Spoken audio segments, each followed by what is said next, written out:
العالمين والعاقبة للمتقين وصلى الله وسلم وبارك على نبينا محمد وعلى آله وأصحابه أجمعين আল্লাহ তাআলা আমাদের এই মজলিস এই বৈঠক কবুল করুন। আমরা একটি কিতাব ব্যাখ্যা বিশ্লেষণ করছি বিভিন্ন মসজিদে গিয়ে এবং কোনো সময় আমাদের আল খুলুদ ইসলামিক ইনস্টিটিউটেও, যেটা গলাবাগান মজমপুর গলাবাগানে অবস্থিত, আশা করি জানছেন। আমরা যে কিতাবটি নিয়ে আলোচনা করছি সেই কিতাবটি হলো আল উসুলুস সালাসা, তিনটি মূল নীতি। কিতাবটি ছোট, কিন্তু কিতাবটি যিনি লিখেছেন তিনি অনেক বড় মানুষ, রাহিমাহুল্লাহ, মুহাম্মদ বিন আব্দুল ওয়াহ্হাব। এবং কিতাবটির মধ্যে যে কথাগুলো আলোচনা করা হয়েছে আমাদের সাধারণ মুসলিমদের, প্রত্যেক সাধারণ মুসলিমের জানা একেবারেই জরুরি। যেমন আজকে একটু আগে একটি বিষয় জানতে পারলাম, তাহলে আপনি যখন ওই কথা আপনার ব্রেনে রাখবেন তখন আপনার আমল চেঞ্জ হয়ে যাবে। তেমনি আমরা যখন এই কিতাবের কথাগুলো শুনবো ভালোভাবে এবং বুঝবো আর মনে থাকবে, তখন আমাদের ঈমান শক্ত মজবুত হবে, আমাদেরকে ইবাদত করতে আরো ভালো লাগবে, আমরা আমাদের দিনকে আরো স্পষ্টভাবে জানতে পারবো।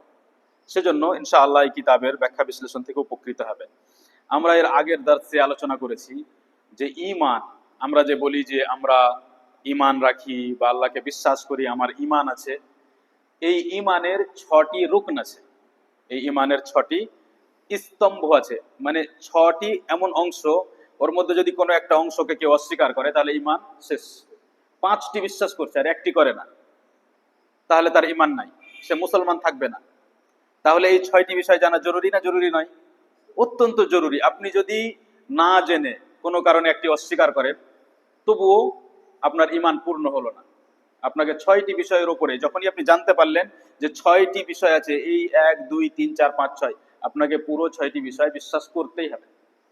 এখন আমরা এর আগের দার্সে 2টি বিষয় আলোচনা করেছি। একটি হলো যে আল্লাহ তাআলাকে বিশ্বাস করতে হবে, যে আল্লাহ তাআলা একজন আছেন 7 আকাশের উপর এবং আরশের উপর থেকে পুরো জগৎ পরিচালনা করছেন, সবাইকে সব সময় দেখছেন, সবার সব কথা শুনছেন, এবং তিনি ছাড়া ইবাদতের অধিকারী কেউ নেই, অন্য কারোর জন্য কোনো ইবাদত করা যাবে না।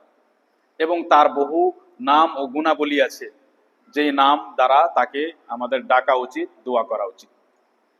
এটি হলো প্রথম। দ্বিতীয়, যে আল্লাহ তাআলা যত সৃষ্টি এই পৃথিবীতে বা আকাশে সৃষ্টি করেছেন, মখলুক যত সৃষ্টি করেছেন, তার মধ্যে তার একটি অদ্ভুত সৃষ্টি আছে, অদ্ভুত মখলুক, একেবারে আশ্চর্যজনক, সেটি হলো ফেরেশতা। ফেরেশতা, তো ফেরেশতার বিষয়ে আমরা এর আগে আলোচনা করেছি, আজকে করতে পারছি না। আর ফেরেশতার বিষয়ে বিস্তারিত আলোচনাও করেছি যে আল্লাহ তাআলার অদ্ভুত সৃষ্টি ফেরেশতা, এভাবে ইউটিউবে আলোচনা পাবেন ইনশাআল্লাহ। তো আল্লাহ তাআলার ফেরেশতাকে বিশ্বাস করতে হবে যে আল্লাহ তাআলা ফেরেশতাকে সৃষ্টি করেছেন, তারা হাঁটতে চলতে পারেন, তারা কথা বলতে পারেন, তারা আল্লাহ তাআলার কথা মানেন, তারা একটিও আল্লাহ তাআলার আদেশ অমান্য করেন না, তারা সব সময় আমাদের সাথে আছেন, আমাদের আগে পিছনে তারা আমাদের হেফাজত করছেন, এবং ডানে বামে তারা আমাদের আমল লিখছেন, এবং নামাজে তারা উপস্থিত হন, আসরের নামাজে, ফজর নামাজে, প্রত্যেক দিন তারা আমাদের আমলের রিপোর্ট নিয়ে আল্লাহ তাআলার কাছে যান সকাল সন্ধ্যা। এই ধরনের বহু কথা ফেরেশতা সম্পর্কে আমরা এর আগে আলোচনা করেছি। আজকে আমরা আরো দুটি স্তম্ভ নিয়ে আলোচনা করব, 3 নম্বর এবং 4 নম্বর। তাহলে 1 নম্বর জানলাম আল্লাহ তাআলাকে বিশ্বাস করতে হবে, দ্বিতীয় ফেরেশতা বিশ্বাস করতে হবে, আর তৃতীয় আর চতুর্থ আজকে আলোচনা করব। তো 3য় নম্বরে আমাদের কাছে আছে আল কুতুব, আল্লাহ তাআলার নাজিল করা কিতাব সমূহ। আল্লাহ তাআলা আদম আলাইহিস সালাম থেকে নিয়ে মুহাম্মদ সাল্লাল্লাহু আলাইহি সাল্লাম পর্যন্ত মানুষের প্রতি গুরুত্ব দিয়ে মানুষকে জাহান্নাম থেকে বাঁচানোর জন্য কিতাব নাজিল করেছেন। সরাসরি আল্লাহ তাআলার কথা, নিজের ভাষা তিনি ফেরেশতার মাধ্যমে মানুষের কাছে পৃথিবীতে পাঠিয়েছেন। বহু কিতাব তিনি নাজিল করেছেন, এবং সেই কিতাবগুলোর মধ্যে কিছু কিতাবের আমরা নাম জানি, কিছু কিতাবের নাম জানি না। তাহলে আমরা কিতাবের প্রতি যদি ঈমান আনতে চাই, বা আমাদের যে কিতাবের প্রতি ঈমান আছে, তো এখানে কোন কোন বিষয়কে বিশ্বাস করতে হবে? তাহলে আমার কিতাবের প্রতি ঈমান আনা হলো, আমরা সবাই বিশ্বাস করি যে হ্যাঁ আল্লাহ তাআলা বহু কিতাব নাজিল করেছেন, কোরআন নাজিল করেছেন, কোরআনের আগে আরো অন্যান্য কিতাব নাজিল করেছেন। কিন্তু আজকে আমরা একটু ভালোভাবে বুঝবো যে কি কি আমাকে বিশ্বাস করতে হবে।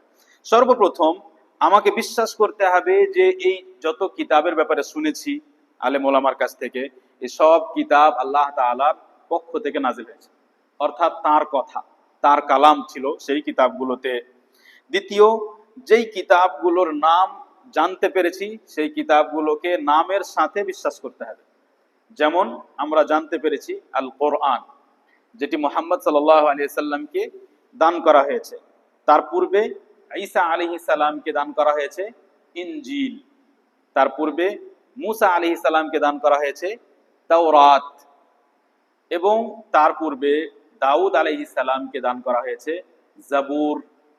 তাহলে জাবুর জানতে পারলাম, তাওরাত জানতে পারলাম, ইনজিল জানতে পারলাম এবং কোরআনে কারীম জানতে পারলাম।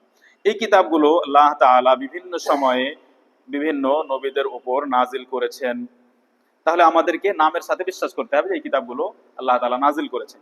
3 নম্বর বিষয়, যে যেই কথাগুলো আমরা কোরআন সম্পর্কে বা তাওরাত সম্পর্কে, জাবুর, ইনজিল সম্পর্কে যেই কথাগুলো জানতে পারবো যে জাবুরে এটা ছিল, জাবুরে এই কথা ছিল, তাওরাতে এই কথা ছিল, ইনজিলে এই কথা ছিল, সেটা যদি আমাদের কাছে প্রমাণ হয়ে যায়, আলেম ওলামার কাছ থেকে আমরা জানতে পারি যে হ্যাঁ এটি সত্য, তাহলে সেটা আমাকে বিশ্বাস করতে হবে।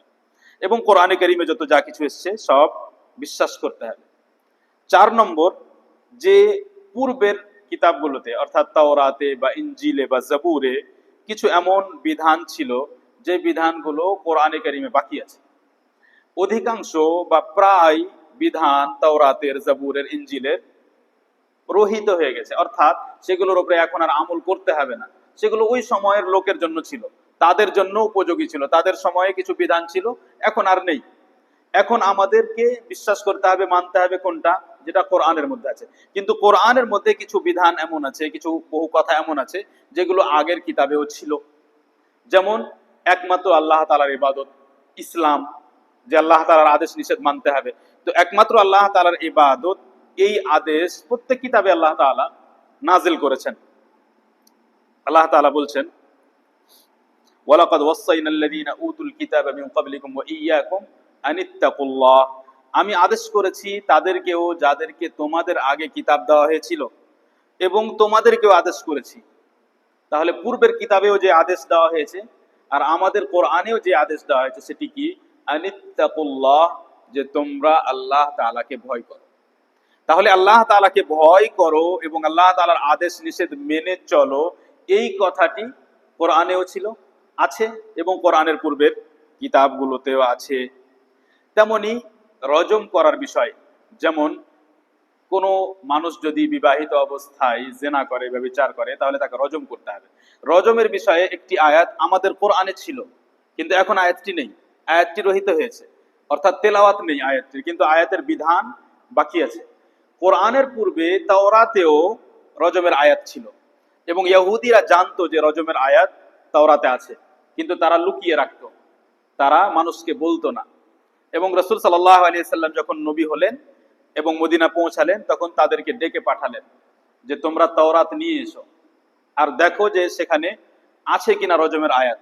তখন তাদের একজন আলিম, যখন তাকে জিজ্ঞেস করা হলো যে আপনি দেখান তো আয়াত আছে কিনা রজমের, তো যেই জায়গাতে রজমের আয়াত ছিল সেখানে হাত রেখে দিয়েছে, আর আগে আর পিছে পড়ছে, উপরে পড়ছে, নিচে পড়ছে, আর ওই জায়গায় হাত দিয়ে দিয়েছে। তো তাকে বলা হলো যে আপনি হাত সরান, তো দেখা গেল যে সেখানে রজমের আয়াত ছিল। উদ্দেশ্য হলো যে রজম করার বিধান যেমন কোরআনে আল্লাহ তাআলা নাযিল করেছেন, তেমনি এর পূর্বে তাওরাতে ছিল। তেমনি আল্লাহ রাব্বুল আলামিন বলেন, ওয়ালাকাদ কাতাবনা ফিজ জাবুরি মিন বাদি যিকরি আন্নাল আরদা ইয়ারিসুহা ইবাদিয়াস সালিহুন। এই আয়াতটির একটি ব্যাখ্যা হলো যে আমি জাবুরে, অর্থাৎ যে কিতাবটি দাউদ আলাইহিস সালামকে দান করেছি, জাবুরে আমি লিখেছি, আমি জাবুরে লিখেছি। মিন বাদি যিকরি, যিকরের একটি ব্যাখ্যা ইবনে আব্বাস রাদিয়াল্লাহু আনহুমা করেন তাওরাত, অর্থাৎ তাওরাতের পরে। অর্থাৎ যে কথাটি আমি সামনে এখন বলতে যাচ্ছি সেটি তাওরাতেও ছিল এবং দাউদ আলাইহিস সালামের কিতাব জাবুরেও ছিল। সেটি হলো আন্নাল আরদা ইয়ারিসুহা ইবাদিয়াস সালিহুন, যে জমিনের অধিকারী হবে, জমিনের উত্তরসূরি হবে বা উত্তরাধিকারী হবে কারা? আমার সৎ নেক বান্দারা। জমিনে কাদের ক্ষমতা থাকবে? যারা আমার নেক সৎ বান্দা। এখানে জমিনের একটি তাফসীর হলো জান্নাতের মাটি, অর্থাৎ জান্নাতের অধিকারী হবে, উত্তরসূরি বা অধিকারী হবে, উত্তরাধিকারী হবে যারা আমার নেক সৎ বান্দা, কোনো সন্দেহ নেই। এবং এই পৃথিবীকেও উদ্দেশ্য করা হয়েছে। দ্বিতীয় তাফসীর হলো যে মাটি জমিন, অর্থাৎ এই পৃথিবীর জমিন মাটি। তো আল্লাহ রাব্বুল আলামিন আমাদের বলছেন এবং আমাদের পূর্বের কিতাবেও বলেছেন যে যদি তোমরা নেক সৎ হও তাহলে এই পৃথিবীতেও তোমাদেরকে আল্লাহ তাআলা ক্ষমতা দিবেন, এবং এটা বাস্তব, এটা সত্য। স্মরণ করুন যে রাসূল সাল্লাল্লাহু আলাইহি ওয়াসাল্লাম আসলেন, তারপরে সাহাবায়ে কেরাম তাকে বিশ্বাস করলেন, তার কথা অনুযায়ী জীবন যাপন করলেন, তার প্রত্যেকটি আদেশ মানলেন। তো আল্লাহ রাব্বুল আলামিন পুরো পৃথিবীর রাজত্ব দিলেন, এবং মুসলিমদের কাছ থেকে এই রাজত্ব ধীরে ধীরে ধীরে ধীরে ধীরে ধীরে চলে গেল। কখন?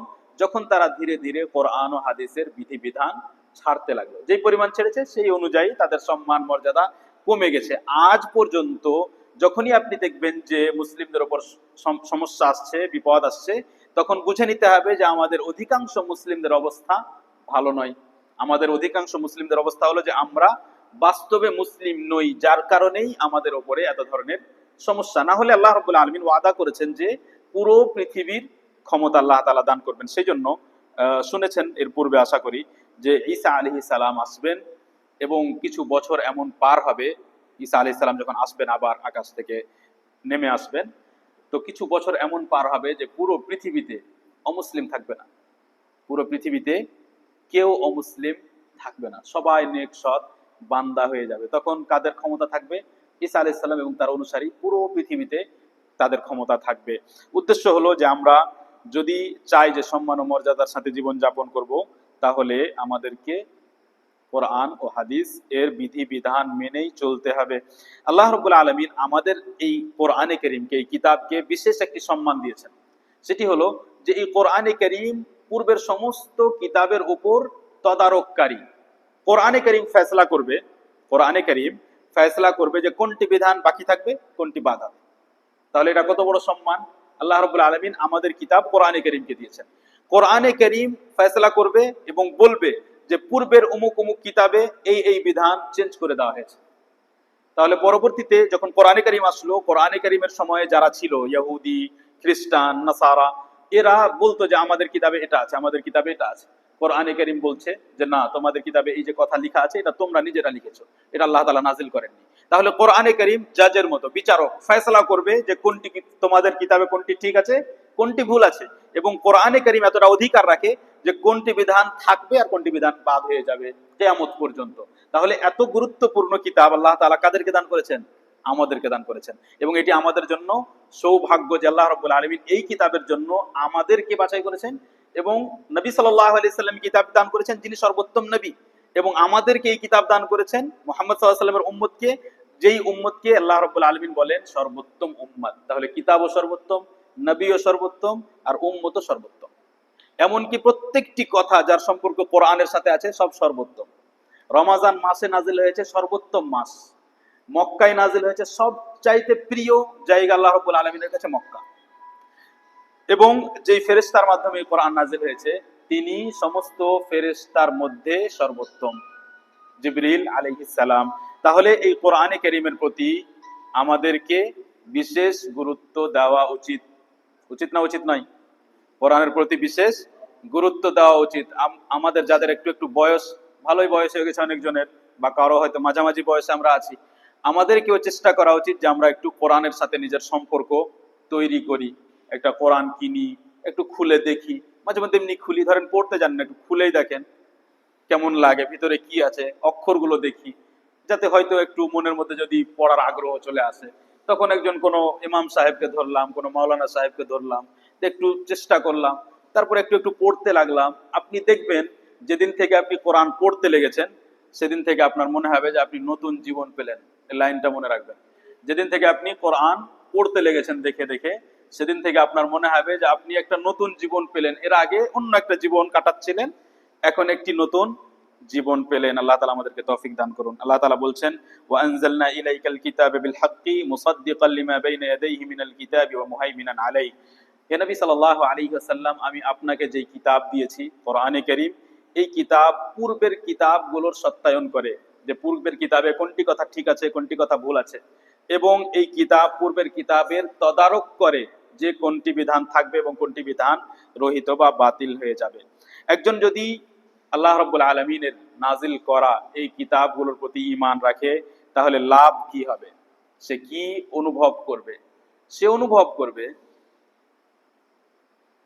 সে অনুভব করবে যে আল্লাহ তাআলা তার বান্দাদের কত খেয়াল রাখেন, যে প্রত্যেক যুগে যেই যুগের মানুষ যেমন ছিল, যেমন সমাজের মানুষ ছিল, যেমন মেজাজের মানুষ ছিল, যেমন বিধান তাদের জন্য দিতে হতো, তেমন বিধান দিয়ে কিতাব নাযিল করেছে। একই যদি বিধান থাকতো তাহলে কত কঠিন হতো। এর পূর্বে বিধান ছিল যে যদি কোনো জায়গায় নাজাসাত লেগে যায়, যেমন পেশাব, যেমন আরো কোনো নোংরা কিছু যেটা নিয়ে নামাজ হবে না, তাহলে ওটাকে কেটে ফেলে দিতে হবে। আপনার পাঞ্জাবিতে এখানে লেগে গেছে, এটা কেটে ফেলে দিতে হবে। তাহলে কঠিন না সহজ? এটা কঠিন। এবং আমাদের পূর্বে এমন ছিল না যে আপনি যেখানে সেখানে নামাজ পড়ছেন, কিন্তু নবী সাল্লাল্লাহু আলাইহি সাল্লাম যখন আসলেন, নবী সাল্লাম বললেন পুরো পৃথিবী আমার জন্য মসজিদ। বলুন এটি নিয়ামত না নিয়ামত নয়? আপনি যে কোনো জায়গায় আছেন, মাঠে আছেন, বাজারে, ঘাটে, যে কোনো জায়গায় অল্প কয়েকটি নিষিদ্ধ জায়গা আছে, যেমন বাথরুম, নোংরা কিছু জায়গা, কবরস্থান বা কবরের আশেপাশে, বাকি সমস্ত জায়গাতে আপনি নামাজ পড়তে পারবেন যে কোনো জায়গাতে। এবং কত সহজ করে দিয়েছেন, আপনি দাঁড়িয়ে পড়েন, বসে পড়েন, শুয়ে পড়েন।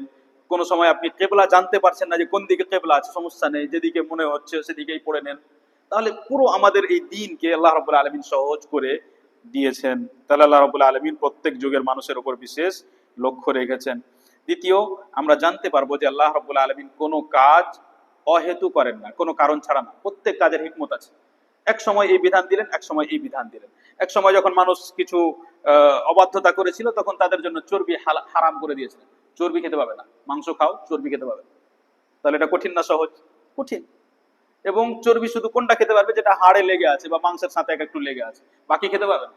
আপনার খেতে ইচ্ছে করছে কিন্তু খেতে পারবেন না। কিন্তু আল্লাহ রাব্বুল আলামিন আমাদের সময় সব হালাল। মালে গনিমত, আগে যখন মালে গনিমত পেত, অর্থাৎ যুদ্ধ করলো, যুদ্ধের পরে যখন পালিয়ে গেল, ওদের যে সামানপত্র পড়ে পেল, সেগুলো নিয়ে বাড়ি যেতে পারতো না, সেটাকে আগুন লাগাতে হতো। কুরবানি খেতে পেত না, আগুন লাগাতে হতো, বা আল্লাহ তাআলার পক্ষ থেকে আগুন আসতো এবং পুড়ে যেত। কিন্তু আমাদের জন্য মালে গনিমত হালাল করা হয়েছে, কোরবানিও হালাল করা হয়েছে। এভাবে আল্লাহ রাব্বুল আলামিন প্রত্যেক যুগে মানুষের ওপর লক্ষ্য রেখেছেন।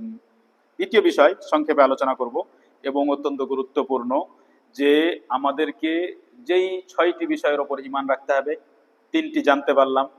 4 নম্বর হলো রাসূল গণের উপর ঈমান রাখা অত্যন্ত জরুরি। রাসূলের সাথে প্রত্যেক মুসলিমের বিশেষ সম্পর্ক হওয়া উচিত।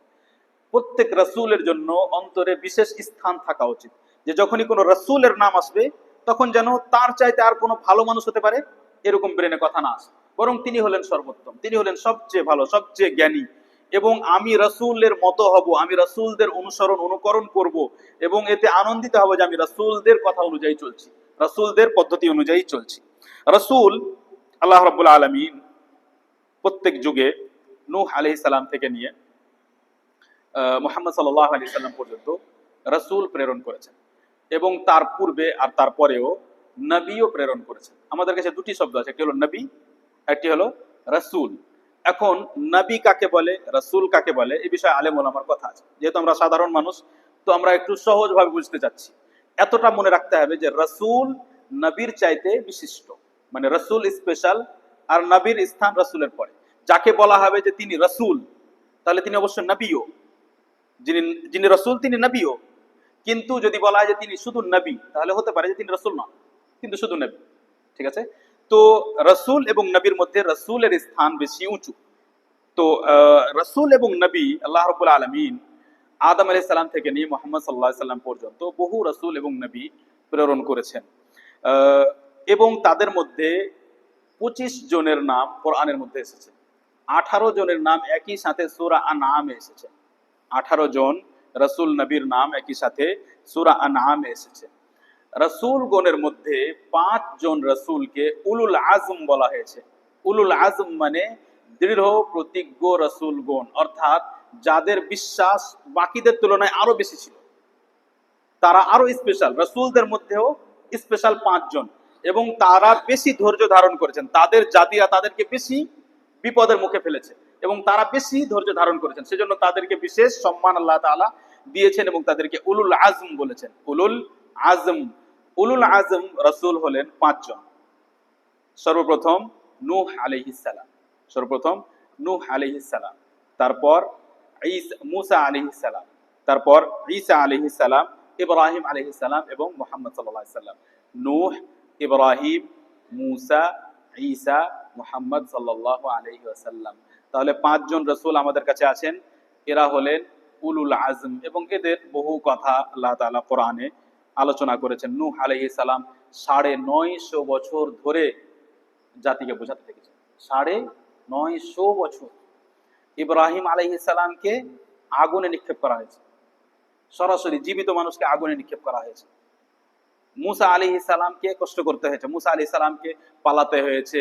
এমনকি ছোট থেকে যখন জন্ম হয়েছে তখন থেকে হত্যার ভয়, তখন থেকেই হয়তো আমাকে মেরে ফেলে দেওয়া হবে, তারপরে সমুদ্র পার করা, তারপরে অনেক রকমের কষ্ট তিনি সহ্য করেছেন। ঈসা আলাইহিস সালামকে তার জাতির লোকেরা মেরে ফেলে দেওয়ার চেষ্টা করেছিল। ঈসা আলাইহিস সালামকে আল্লাহ তাআলা আকাশে তুলে নিলেন। এবং আমাদের নবী সাল্লাল্লাহু আলাইহি ওয়াসাল্লাম সবার চেয়ে বেশি কষ্ট সহ্য করেছেন। সেই জন্য আমাদের নবী সাল্লাল্লাহু আলাইহি সাল্লামের স্থান সবার চেয়ে উঁচু, সাল্লাল্লাহু আলাইহি ওয়াসাল্লাম। আল্লাহ তাআলা কোরআনে 2 জায়গায়, এক জায়গায় সূরা আহজাবে আর এক জায়গায় সূরা শূরায় এই 5 জন রাসূলের একসাথে নাম উল্লেখ করেছেন। এবং রাসূলগণের মধ্যে সর্বপ্রথম রাসূল হলেন নূহ আলাইহিস সালাম। সর্বপ্রথম রাসূল হলেন নূহ আলাইহিস সালাম। সহিহ বুখারীতে রাসূল সাল্লাল্লাহু আলাইহি সাল্লাম বলেন যে কিয়ামতের দিন যখন আল্লাহ রাব্বুল আলামিন মানুষকে ছেড়ে দিবেন, মানুষ জীবিত হয়েছে কিয়ামতের দিন, আর তারা অপেক্ষা করছে যে আমাদের রব আমাদের মাঝে কখন বিচার করবেন। আমি কি জান্নাতে যাব নাকি জাহান্নামে যাব জানি না, কখন বিচার করবেন, বিচার হচ্ছে না, বিচারই হচ্ছে না। মানুষ অপেক্ষা করতে করতে মানুষের অবস্থা খারাপ। তখন মানুষ কিছু না বুঝতে পেরে নবীদের কাছে, রাসূলদের কাছে যাবে। সর্বপ্রথম রাসূলের কাছে যাবেন নূহ আলাইহিস সালামের কাছে, তিনি হলেন সর্বপ্রথম রাসূল। তার কাছে যাবেন, মানুষ যাবে এবং মানুষ তাকে সুপারিশ করার জন্য বলবে, কেউ সুপারিশ করতে চাইবে না। শেষে মুহাম্মদ সাল্লাল্লাহু আলাইহি ওয়াসাল্লাম সুপারিশ করবেন। এবং সুপারিশটি কিসের জন্য করবেন? যে হে আল্লাহ তাআলা, আপনার বান্দাদের মধ্যে আপনি বিচার করেন, বিচারের জন্য সুপারিশ চাইবেন। প্রত্যেক যুগে আল্লাহ রাব্বুল আলামিন রাসূল ও নবী প্রেরণ করেছেন, কিন্তু সবাই রাসূল ছিলেন না, বরং নবীদের সংখ্যা বেশি, রাসূলদের সংখ্যা কম। কারণ রাসূলরা স্পেশাল, তার মানে হলো যে স্পেশাল হলে সংখ্যা কম হয়, আমরা সবাই জানি। আমাদের মধ্যে একটি প্রচলিত একটি কথা আছে, আমরা খুতবায় প্রায় শুনতাম আগে, এখন আর সেরকম শোনা যায় না, আগে শুনতাম এবং উর্দুতেও শুনেছি, যে আল্লাহ তাআলা 1,24,000 নবী ও রাসূল বা পয়গম্বর পাঠিয়েছেন, 1,24,000। এবং কাউকে কাউকে এমন শোনা যায় যে কমবেশ 1,24,000, মানে একটু কম বা একটু বেশি। এখানে দুটি কথা। প্রথম হলো যে এ বিষয়ে কিছু হাদিস এসেছে, যেই হাদিসগুলোতে 1,24,000 সংখ্যা এসেছে, কমবেশ নয়। তাহলে কমবেশ বলার কোনো কারণ নেই। যখন 1,24,000 সংখ্যা এসেছে তাহলে 1,24,000 বলতে হবে, এখানে কমবেশ বলার প্রয়োজন নেই। দ্বিতীয়, যে আসলে কি হাদিসগুলো গ্রহণযোগ্য, হাদিসগুলো কি ঠিক? কেউ কেউ হাদিসগুলোকে ঠিক বলেছেন, কিন্তু বহু আলেম ওলামা হাদিসগুলোকে দুর্বল বলেছেন। হাদিসগুলোকে যতবার এখন পর্যন্ত দেখেছি, প্রত্যেক হাদিসের মধ্যে দুর্বলতা আছে। সেজন্য বহু আলেম ওলামা বলেন যে রাসূলগণের, নবীগণের সংখ্যা কত ছিল এই বিষয়ে আমরা চুপ থাকবো। আমরা বলবো আল্লাহ তাআলা জানেন, বহু রাসূল নবী আল্লাহ তাআলা পাঠিয়েছেন, কিন্তু আল্লাহ তাআলা জানেন যে রাসূল আর নবী কতজন ছিলেন। হাদিসগুলোতে বর্ণনাতে এসেছে যে রাসূলগণের সংখ্যা 315 জন এবং বাকি সব 1,24,000-এর বাকি সবাই নবী। কিন্তু এই হাদিস যদি সহিহ হয় তাহলে সহিহ, কিন্তু আশা করছি যে হাদিসের দুর্বলতার কারণে এই হাদিস সহিহ নয়। এবং আমরা এভাবে বিশ্বাস করব যে আল্লাহ তাআলা যত রাসূল ও নবী প্রেরণ করেছেন আমরা সবাইকে বিশ্বাস করি এবং সবাইকে সম্মান করি, সবার জন্য আমাদের বুকে বিশেষ ভালোবাসা আছে। রাসূলগণ মানুষের মধ্যেই ছিলেন, মানুষের মধ্যে হতেই তাদেরকে রাসূল নবী বানানো হয়েছিল। তাহলে তাদের মধ্যে বিশেষ গুণ ছিল, চরিত্র, আখলাক, তাদের হৃদয় ভালো হওয়া, বিশেষ গুণ ছিল, যার কারণে আল্লাহ তাআলা ওই মানুষগুলোকে বাকি মানুষের হেদায়েতের জন্য বাছাই করেছেন এবং বিষয়টি লক্ষ্য করার বিষয়। এবং আল্লাহ রাব্বুল আলামিন কোন রাসূল নবীকে আল্লাহ তাআলা বা রুবুবিয়তের অর্থাৎ রব হওয়ার কোনো ক্ষমতা দেননি, যে আল্লাহ তাআলার মতো রাসূল নবী কিছু করতে পারবেন না। বরং তাদেরকে তারা অসুস্থ হতেন, তারা মৃত্যুবরণ করেছেন, খাবার পানির প্রয়োজন হয়েছে এবং তারা মানুষের মতোই জীবন যাপন করেছেন, ভুলেও যেতেন। নবী সাল্লাল্লাহু আলাইহি ওয়াসাল্লাম বলছেন, ইন্নামা আনা বাশার আনসা কামা তানসাউন ফাইদা নাসিতু ফাযাক্কিরুনি। আমিও একজন মানুষ, কোন সময় আমিও ভুলি। তো তো যখন আমি ভুলে যাব তোমরা স্মরণ করাও। নবী সাল্লাল্লাহু আলাইহি ওয়াসাল্লাম ভুলেছেন কোনো সময়, কিন্তু আল্লাহ রাব্বুল আলামিনের পক্ষ থেকে তাকে স্মরণ করিয়ে দেওয়া হয়েছে। এবং শরীয়ত পৌঁছানোর বিষয়ে আমাদের কাছে যে ইসলাম নবী সাল্লাম পৌঁছেছেন, এই বিষয়ে ভুল পৌঁছাননি। কোনো সময় যদি একটু ইদিক উদিক হয়েছে, আল্লাহ রাব্বুল আলামিন সেটা ঠিক করে দিয়েছেন। যেমন নবী সাল্লাল্লাহু আলাইহি ওয়াসাল্লাম একবার আসরের নামাজে ভুলে গিয়েছিলেন, 2 রাকাত পড়ে সালাম ফিরিয়ে দিয়েছেন 4 রাকাতের নামাজে। তো একজন সাহাবী বলছেন, নবী সাল্লাম নামাজ কি কম হয়ে গেল না কি বিষয়, আপনি আজকে 2 রাকাত পড়লেন? তো তার মানে নবী সাল্লাল্লাহু আলাইহি সাল্লামের দ্বারাও কোনো সময় ভুল হয়েছে, আর এটিকে সাহু বলা হয়। সেজন্য আমরা কোনো সময় ইমামকে যদি দেখি যে ইমামের দ্বারাই কিছু ভুল হয়ে যাচ্ছে, বা তেলাওয়াতে বা রুকুতে বা 2 রাকাত পড়ে হয়তো বা 3 রাকাত পড়ে বসে গেছেন, সালাম ফিরিয়ে দিয়েছেন, তাহলে এটাকে আমরা স্বাভাবিক মনে করবো যে এটা হতেই পারে, নবী সাল্লামের সাথেও হয়েছে। রাসূলগণের প্রতি ঈমানের সময় আমরা কয়েকটি বিষয় লক্ষ্য রাখবো। সর্বপ্রথম, যে আমরা বিশ্বাস করব যে যত নবী রাসূল আল্লাহ তাআলা পাঠিয়েছেন সবার নবী হওয়া, রাসূল হওয়া সত্য। দ্বিতীয়, ফেরেশতার মতো যাদের নাম পেয়েছি, কিতাবগুলোর মতোই আমরা যাদের নাম জানতে পারবো তাদের নাম বিশ্বাস করব, যেমন আমরা বললাম। 3 নম্বর, তাদের যেসব কথা আমরা জানতে পেরেছি, যেমন কিছু শোনালাম ইব্রাহিম, নূহ, মুসা, ঈসা আলাইহিমুস সালাম সম্পর্কে এবং কোরআনে এসেছে, তাদের সেই কথাগুলো আমরা বিশ্বাস করব। আর 4 নম্বর, আমরা তাদের শরীয়ত অনুযায়ী আমল করব। তাদের শরীয়ত থেকে উদ্দেশ্য যে শরীয়তগুলো বাকি আছে এবং কোরআনে কারীমের মধ্যে আল্লাহ তাআলা নাজিল করেছেন। যখন আমরা রাসূলগণের প্রতি ঈমান আনবো, তখন আমরা কি লাভ পাবো? ঈমান আনার পরে আমরা যে রাসূলের প্রতি ঈমান আনলাম বা বিশ্বাস করলাম, এতে কি লাভ পেলাম? এটা খুব জরুরি বিষয়। প্রথম লাভ হলো যে আমরা জানতে পারলাম যে আল্লাহ রাব্বুল আলামিন তার বান্দাদের কত খেয়াল রেখেছেন, যে প্রত্যেক যুগে রাসূল নবী পাঠিয়েছেন। দ্বিতীয়, যে আমরা আল্লাহ তাআলার শুকরিয়া আদায় করবো, যে আল্লাহ তাআলা তোমার অশেষ শুকরিয়া, তুমি অনেক আমাদের ওপর ইহসান করেছো যে আমাদের জন্য এত রাসূল নবী পাঠিয়েছো যাতে আমরা রাস্তা ভুলে না যাই। তাহলে আমাদের মনের মধ্যে আল্লাহ রাব্বুল আলামিনের জন্য কৃতজ্ঞতা তৈরি হবে। 3 নম্বর এবং অত্যন্ত জরুরি, যে আমরা সমস্ত রাসূল নবীকে ভালোবাসবো। যখন জানতে পারবো, বিশ্বাস করব, তখন তাদেরকে ভালোবাসবো, তাদেরকে সম্মান করব এবং তাদের প্রশংসা করতে থাকবো। রাসূল ও নবীর যে পদ্ধতি বা তাদের যে জীবন যাপন করার পদ্ধতি, তার চাইতে ভালো পদ্ধতি হয় না। রাসূল নবীও এই পৃথিবীতেই জীবন যাপন করেছেন, রাত দিন তারাও দেখেছেন, তারাও সমাজ দেখেছেন, তারাও বিভিন্ন সমস্যা দেখেছেন, অনেক সমস্যা এসেছে, কষ্ট করতে হয়েছে, ক্ষুধার্ত থাকতে হয়েছে, সব দেখেছেন। রুজির ব্যবস্থা তাদেরকেও করতে হতো, রুজির জন্য তাদেরকেও কষ্ট করতে হতো, সব তারা দেখেছেন। কিন্তু তার কারণে যে তারা দিন ছেড়ে দিয়েছেন বা আল্লাহ তাআলার বিধানকে ছেড়ে দিয়েছেন, না, বরং তারা সব সময় আল্লাহ তাআলার কথাকে সবচেয়ে উপরে রেখেছেন। তারপরে দুনিয়ার যত যত বিষয় আছে সেটা তারপরে। আগে আল্লাহ রাব্বুল আলামিনের ইবাদত, আগে আল্লাহ তাআলা যেমন আমাকে চান তেমন আগে আমি মানুষ হই, তারপরে বাকি অন্যান্য বিষয় লক্ষ্য করি।